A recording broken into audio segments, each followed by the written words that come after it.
Marcus Sullivan sits motionless in his chair, his face drained of all color as the words hang in the air above him. The entire restaurant has gone silent. Conversation stopped mid-sentence, forks suspended halfway to mouths, wine glasses frozen at lips. The waitress stands perfectly still beside his table, her chin raised, her dark eyes steady. Grace Miller doesn't flinch under the stares of 50 wealthy diners. She doesn't apologize, doesn't retreat, doesn't take back the single sentence that just shattered Marcus's carefully constructed world. "Your wife called yesterday to confirm your anniversary dinner reservation, the one you made for tonight with your secretary." The silence stretches like a held breath. Marcus can feel eyes boring into him from every corner of the room. His business partners shift uncomfortably. His secretary, Rebecca, stares at her plate as if she could disappear into the porcelain. Grace Miller has just exposed his secret affair to an audience of his peers, his clients, his entire social circle. And she did it with the same calm professionalism she brings to serving soup. Marcus realizes, with growing horror, that his private life has just become public entertainment, and the quiet waitress he screamed at moments earlier holds all the power now. Before we continue, tell me where you're listening from, and tap subscribe so you never miss a story. 2 hours earlier, Marcus Sullivan controlled his universe with the confidence of a man who had never faced real consequences. His restaurant empire spanned 3 states. His investment portfolio grew daily, and his reputation for ruthless business practices was matched only by his ability to charm clients and investors. The Sterling Club was his kingdom. Private dining rooms, crystal chandeliers, servers who knew better than to speak unless spoken to. Marcus held court there every Friday night, entertaining business associates who laughed at his jokes and agreed with his opinions. Tonight's dinner was crucial. 3 potential investors sat around his table, men whose money could fund his next expansion. Marcus needed everything perfect. The food flawless, the service invisible, the evening memorable for all the right reasons. Grace Miller had been his server for 6 months. She was efficient, quiet, nearly invisible in the way Marcus preferred. She brought drinks without being asked, cleared plates without interrupting conversations, and maintained the professional distance that separated the servers from the served. Marcus barely acknowledged her existence most evenings.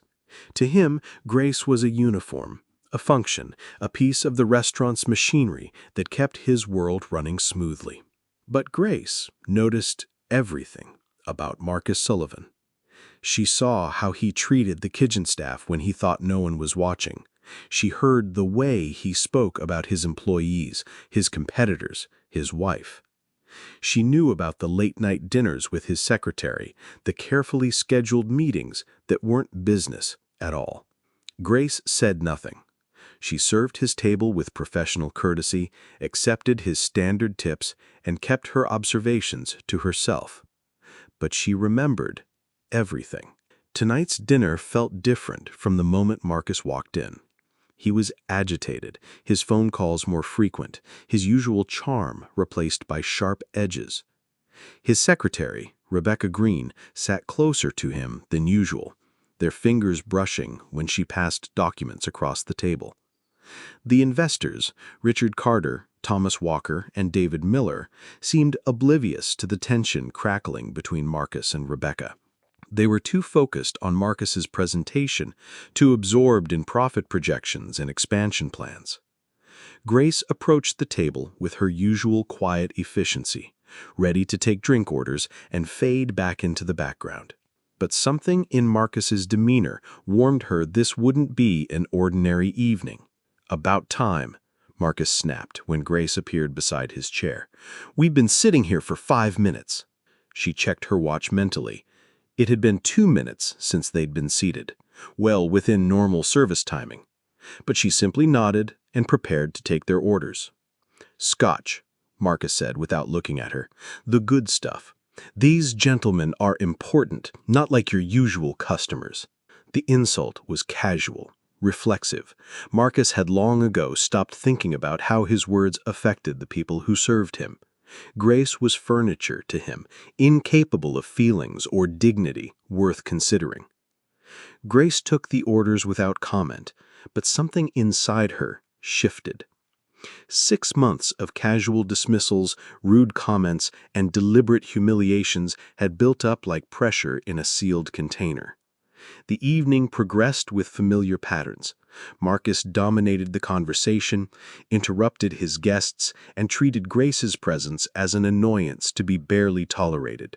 When she brought the wrong vintage of wine, an honest mistake with bottles that looked nearly identical, Marcus's reaction was swift and vicious. "Are you stupid?" The words cut across the dining room like a whip crack. "I specifically asked for the 97, not the 99. Can't you read, or are you just too lazy to pay attention?" Grace's hands stilled on the wine bottle. Around them, other diners turned to stare. The investors looked uncomfortable, unused to such public displays of cruelty. "I apologize, Mr. Sullivan," Grace said quietly. "I'll get the correct bottle immediately." But Marcus wasn't finished. The stress of the evening, the pressure of the deal, the secret weight of his affair, all of it exploded in Grace's direction. "This is exactly the problem with people like you. No attention to detail, no pride in your work, no understanding of what quality service actually means. You think showing up is enough, that people like us should be grateful for mediocrity." Grace stood frozen, holding the wine bottle, feeling 50 pairs of eyes watching her humiliation. She could retreat, apologize again, disappear into the kitchen until Marcus's anger cooled. Instead, she set the bottle down carefully on the table and looked directly at Marcus Sullivan for the first time in 6 months. Her eyes were calm, steady, and completely unafraid. "Is there anything else you'd like to say, Mr. Sullivan?" Grace asked, her voice carrying clearly across the silent dining room. Marcus felt something shift in the air around their table. This wasn't the response he expected. Servers were supposed to absorb his anger, not invite more of it. "Just get the wine," he said, suddenly uncomfortable under her steady gaze. But Grace didn't move. She stood beside his chair, waiting, as if she knew something he didn't. As if she was giving him one last chance to remember who he's supposed to be, instead of who he'd become. Marcus chose poorly. "What are you waiting for? Get moving, or I'll make sure you're looking for a new job tomorrow." The threat hung in the air like smoke. Grace nodded once, a small movement that seemed to acknowledge something larger than his words. Then she spoke the sentence that changed everything. Grace's words land like stones dropped into still water, sending ripples of shock through the Sterling Club's dining room. Marcus's mouth opens and closes, no sound emerging. His carefully orchestrated business dinner has become a public spectacle, with him at the center of a scandal he never saw coming. Rebecca Green turns pale, her eyes darting between Marcus and the staring faces around them. She'd believed their affair was secret, known only to them. Now an entire room of Marcus's peers, clients, and competitors know exactly what she is to him. The investors exchange glances heavy with judgment. Richard Carter clears his throat and reaches for his coat. Thomas Walker checks his phone with sudden urgency. David Miller studies his hands as if he's never seen them before. These are not men who tolerate public embarrassment or association with scandal. Marcus can see his business deal evaporating in real time. That's not... Marcus stammers, but the words dissolve under the weight of truth. He can't deny what everyone has already suspected, can't explain away what Grace has made impossible to ignore. Grace doesn't gloat or elaborate. She simply stands beside his table with the same professional composure she's maintained all evening, as if she's just informed him that the kitchen is out of salmon. But there's something different in her posture now. The invisible waitress has become visible, powerful, in control of information that can destroy reputations and end careers. "Your wife seemed lovely on the phone," Grace continues, her voice still calm, still professional. "She was so excited about celebrating 25 years of marriage. She even asked me to make sure you got her favorite flowers for the table." Marcus realizes with growing horror that his wife, Patricia, planned a surprise. While he was scheming to spend their anniversary with his secretary, Patricia was orchestrating a romantic celebration at the restaurant where her husband has been conducting his affair for months. The irony cuts deeper than any business loss. Rebecca starts to stand, clearly desperate to escape the mounting humiliation. But Grace's next words freeze her in place. "She'll be here at 8 o'clock, Grace says, checking her watch with deliberate precision. "That's in about 20 minutes. The color drains from Rebecca's face completely. She looks at Marcus with panic in her eyes, silently begging him to fix this, to make it go away, to restore the secret world where their relationship could exist without consequences. But Marcus has no power here. Grace Miller, the woman he screamed at for bringing the wrong wine, now holds his marriage, his business reputation, and his future in her quiet hands." The investors begin gathering their things with the efficiency of men fleeing a sinking ship. "Marcus," Richard Carter clears his throat, "perhaps we should reschedule when you're less occupied with personal matters." The dismissal is polite but final. These men won't attach their money or reputations to someone whose private life has just become public entertainment. Marcus watches his business deal walk away, knowing that word of tonight's scene will spread through their social and professional circles within hours. He's not just lost one opportunity, he's damaged the credibility that took decades to build. "Wait," Marcus calls desperately to the departing investors. "This is all a misunderstanding, a disgruntled employee making trouble." But the words sound hollow even to him.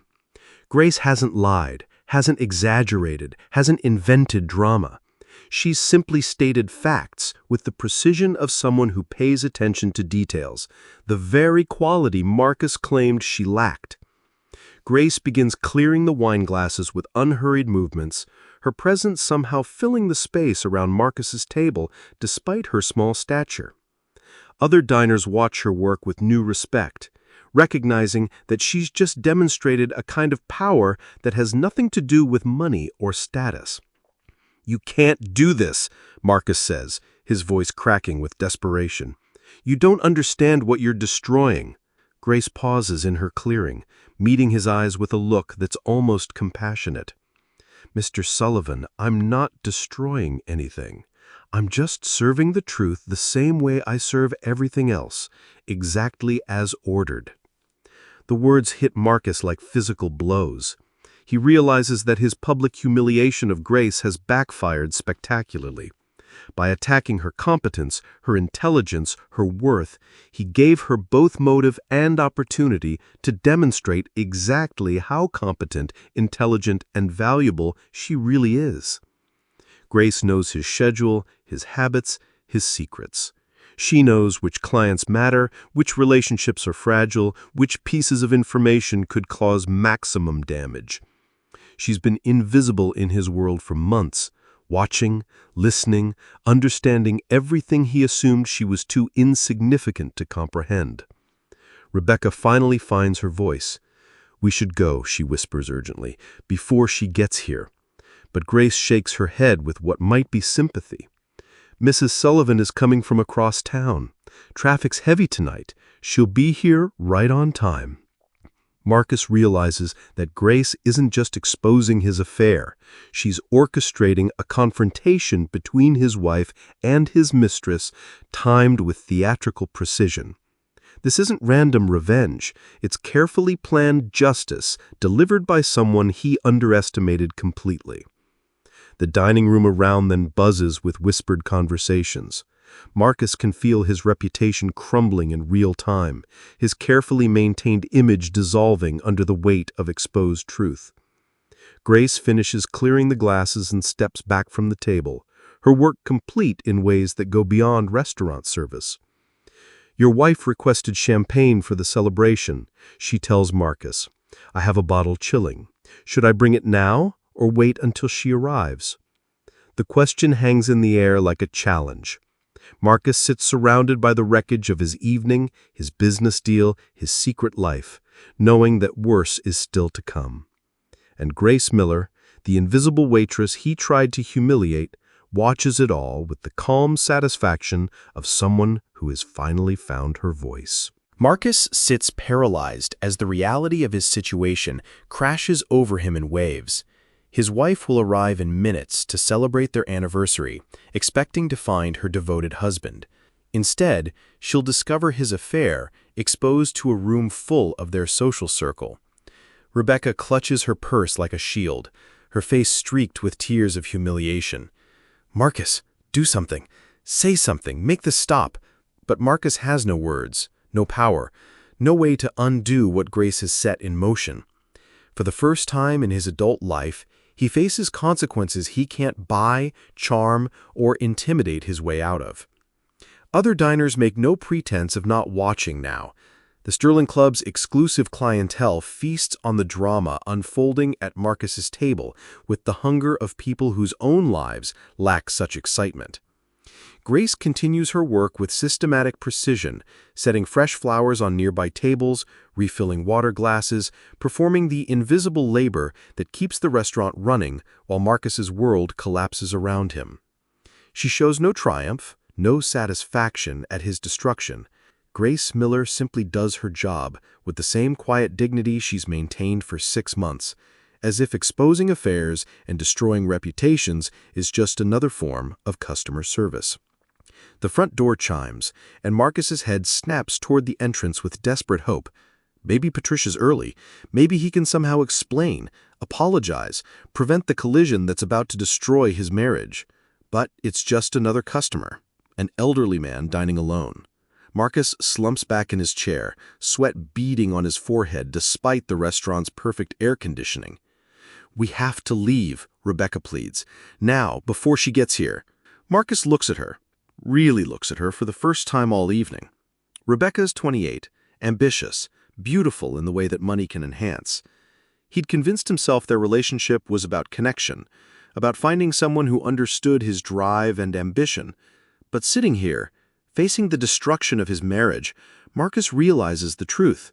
Rebecca was never about love. She was about power, about proving he could still attract younger women, about the thrill of breaking rules without consequences. Now the consequences have arrived, delivered by a waitress who understood the true cost of his actions better than he did. "Marcus," Rebecca says urgently, "we need to go. Think about your reputation." The irony isn't lost on him. His reputation is already destroyed, scattered across the Sterling Club's dining room like shards of broken glass. The investors have fled, the other diners whisper and stare. His secret affair has become public spectacle. Marcus stands slowly, his legs unsteady beneath him. He drops cash on the table, far more than necessary, as if money could somehow buy back his dignity or Grace's silence. But Grace isn't interested in his money. She's already collected payment, in full. "Leaving so soon?" Grace asks as Marcus and Rebecca move toward the exit. Her voice carries just enough volume for nearby tables to hear. "Should I tell Mrs. Sullivan you'll be right back?" The question stops Marcus at the restaurant's entrance. He turns back to see Grace watching him with those same steady eyes, waiting for his answer with the patience of someone who has already won. Marcus realizes that running away will only make things worse. Patricia will still arrive, still learn the truth, still have her anniversary celebration destroyed. But if he flees like a coward, he'll lose any chance of controlling how she learns about his betrayal. "Tell her," Marcus says very basically. "Tell her, I'm sorry." Grace nods once, acknowledging his message without judgment or forgiveness. "I'll be sure to pass that along." Marcus pushes through the restaurant's heavy doors and stumbles into the night air, Rebecca close behind him. The valet brings his car with practiced efficiency, unaware that the man who tips well and demands perfect service has just seen his world end over a bottle of wine and a waitress who pays attention. As Marcus drives away from the Sterling Club, he glimpses Patricia's car turning into the parking lot. 25 years of marriage, 2 decades of shared history, a lifetime of promises, all of it about to be shattered by truth, delivered with the same precision Grace brings to serving dinner. Behind them, the Sterling Club glows with warm light, its windows revealing the elegant world Marcus can no longer enter without facing the consequences of his choices. Grace Miller returns to her tables, her shift continuing with the same professional calm she's maintained all evening. But something fundamental has changed. The invisible waitress has become visible, powerful, unforgettable. And Marcus Sullivan, driving through the night toward an uncertain future, finally understands what he lost when he chose cruelty over kindness, secrets over honesty, power over decency. The woman he screamed at for bringing the wrong wine has just taught him the most expensive lesson of his life. Marcus doesn't go home. He can't face the empty house, can't bear to see the anniversary gifts Patricia probably bought, can't endure the silence that will follow when she returns from the Sterling Club. Instead, he drives aimlessly through the city, his phone buzzing with missed calls and text messages he's too afraid to read. News travels fast in their social circle, and he knows the story of his public humiliation is already spreading like wildfire. At a red light, Marcus finally checks his messages. His business partner, Robert, has called 6 times. His lawyer left a voicemail marked urgent. His sister Patricia sent a text that simply reads, "What have you done?" But there's nothing from Patricia. Nothing from his wife of 25 years, the woman who planned a surprise anniversary dinner while he was planning to betray her with his secretary. Marcus parks outside a diner on the edge of town, a place he's never been, where no one knows his name or his reputation. Through the windows, he watches a middle-aged waitress serve coffee to truckers and shift workers, people whose honesty he's forgotten how to recognize. He thinks about Grace Miller, standing beside his table with information that could destroy him, choosing the perfect moment to strike. Not with anger or vindictiveness, but with the calm precision of someone who understands justice better than he ever has. Marcus's phone rings. Robert's name appears on the screen, and Marcus knows he can't avoid this conversation forever. "The Henderson Group pulled out," Robert says without preamble. "Carter called an hour ago, said they're reconsidering all their investments with our firm." Marcus closes his eyes. The Henderson Group represents millions in potential revenue, connections that took years to cultivate, all of it gone because he couldn't control his temper with a waitress who knew his secrets. "It's not just business, Marcus. Everyone's talking. Your wife, what you did to Patricia. People are taking sides, and they're not choosing yours." Marcus hangs up without responding.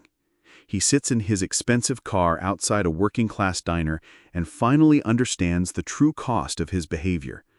Not just the marriage he's destroyed or the business deals he's lost, but the person he's become. Someone who screams at service workers while conducting affairs behind his wife's back. Grace Miller saw through all of it. She saw past his wealth and status to the empty, cruel man underneath. And when he attacked her dignity, she responded by exposing his complete lack of it. The next few days bring a parade of consequences. Patricia files for divorce, citing adultery and public humiliation.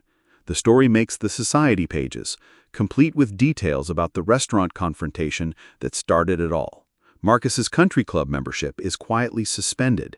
Invitations to charity galas and business dinners stop arriving. His social circle, built on shared assumptions about power and privilege, crumbles when faced with actual accountability. Rebecca resigns and moves to another city, unwilling to face the judgment of people who know her as the secretary who destroyed a marriage. She leaves behind a note that cuts Marcus deeper than any legal document. "You made me into someone I don't recognize. I hope you can live with what we've both become."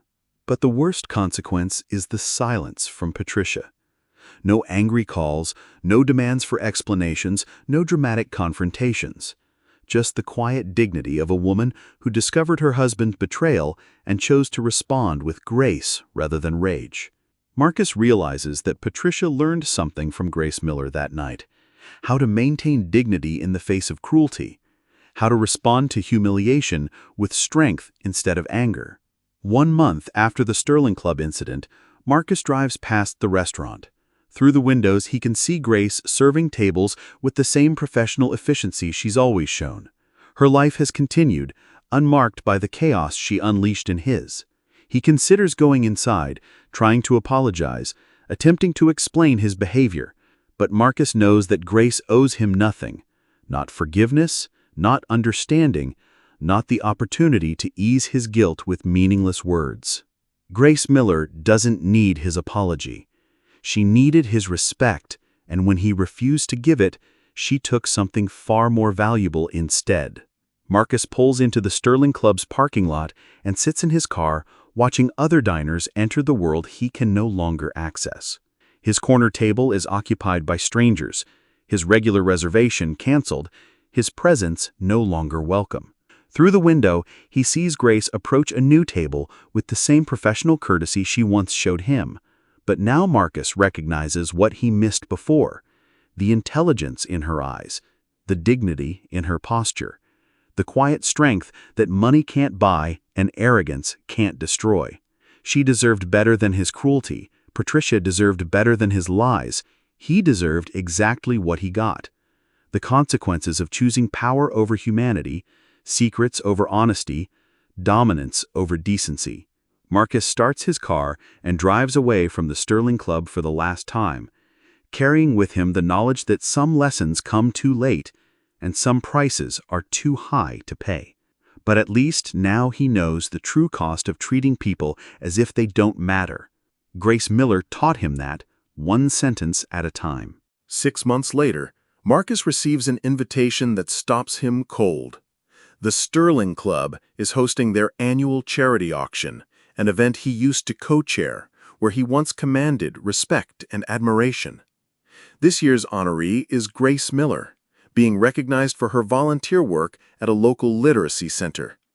The invitation includes a photograph of Grace receiving an award from the mayor, her smile genuine and radiant. Marcus stares at the image, seeing Grace as others see her now, not as an invisible server, but as a community leader, an educator, someone whose worth was always there for anyone willing to look. The auction is invitation only, black tie, exclusive. Marcus no longer belongs to this world, but he finds himself outside the Sterling Club that night anyway, watching through windows that once framed his regular table. Grace stands at the podium in an elegant black dress, addressing the same crowd that witnessed Marcus's humiliation months earlier. Her voice carries clearly through the dining room as she talks about the importance of treating every person with dignity, regardless of their job or social status. The audience hangs on her words with the reverence they once reserved for Marcus's business presentations. But Grace speaks about service, real service, the kind that lifts people up instead of tearing them down. Every interaction we have is a choice, Grace says, her eyes scanning the crowd with quiet authority. We can choose to see others as fully human, deserving of respect and kindness. Or we can choose to see them as less than ourselves, as obstacles to our comfort or convenience. Marcus presses closer to the window, knowing she's talking about him without naming him. The lesson he learned too late, delivered with the same calm precision she brought to exposing his secrets. The measure of a person isn't their wealth or status. It's how they treat people who can do nothing for them in return. It's whether they choose kindness when no one is watching, and dignity when everyone is. The applause is thunderous. The same people who once laughed at Marcus's crude jokes about service workers now celebrate Grace's wisdom about human worth. She's transformed from invisible waitress to visible leader, while Marcus has become the cautionary tale nobody mentions by name. After the ceremony, Marcus watches Grace accept congratulations from admirers and community leaders. Patricia appears in the crowd, radiant in her independence, clearly thriving in her new life away from Marcus's shadow. The two women embrace warmly, and Marcus realizes they've become friends. Patricia and Grace, bonded by their shared experience of his cruelty, supporting each other in ways that have nothing to do with him. Grace looks toward the window where Marcus stands, and for a moment their eyes meet through the glass. She doesn't smile or frown, doesn't acknowledge his presence with anger or satisfaction. She simply sees him, the way she's always seen him, clearly, completely, without illusion. Then Grace turns back to her celebration, dismissing Marcus with the same gentle finality she showed that night at his table. He's irrelevant to her story now, a chapter closed, a lesson learned and shared with others. Marcus walks back to his car, alone in the parking lot where he once commanded valet service and respect. His life has become smaller, quieter, defined by the consequences of choices he can't undo. But in that smallness, Marcus has found something he never possessed during his years of wealth and power: the ability to see other people clearly, the knowledge that every person carrying his coffee, cleaning his office, or serving his food has a story, a struggle, a dignity that exists independent of his recognition. It's a lesson that came at the cost of everything he thought mattered: his marriage, his business, his reputation, and his place in the world. Grace Miller taught him that some education is worth the price, even when you're too proud to realize you're the one who needs to learn. Driving away from the Sterling Club, Marcus carries with him the memory of Grace's final words from the podium. Sometimes, the greatest gift we can give someone is to show them who they really are. And sometimes, the greatest gift we can receive is the courage to see ourselves clearly. Marcus finally sees himself clearly now. He just wishes he'd learned to see others the same way, before it was too late to matter.